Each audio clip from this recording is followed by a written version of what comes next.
Next I'll be showing you how to build a router table. After you've chosen what type of router and what kind of raising and lowering system you have, then you can get started. First, choose the wood that you'll be using to make the top of your router table. This one was made out of MDF. MDF is a wood that stays real flat and you don't have to worry about it warping or swelling as long as you don't get it wet. After that, you just need to cut the top to the outside dimensions, and then you need to cut in a hole the size of your lowering system and then apply a rabbet to the inside of that hole to where the router lowering system sits right into it. After I was done creating the top, I used it to make a box to create a sturdy platform. After that, put in drawers to where bits could be put in for storage. Another nice thing about this router table is a switch has been added into the side. This is the wire that runs directly to the router.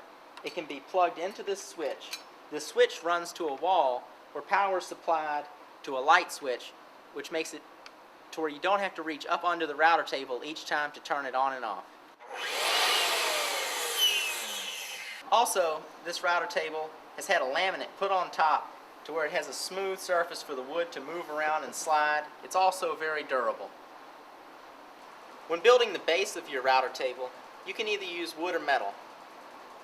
For this router table, we use metal since it's more durable. Basically, you just take some square tubing, cut it to the dimensions to where you get your router table the overall height of the base plus the thickness of the top itself to the desired height. Usually it's about waist height to where when you're just working at a nice level. You don't need to have your hands too high or you don't need to be bending over too much. If you have access to a welder, you just cut your square tubes to the lengths that you want, the dimensions of the size of the box, like the width, and then you just weld everything up, making sure it's all square and everything. And then the next step is you need to put some sort of tabs from the legs to the underside of the table to where you can screw from up through the base into the table to make sure that it's all solid.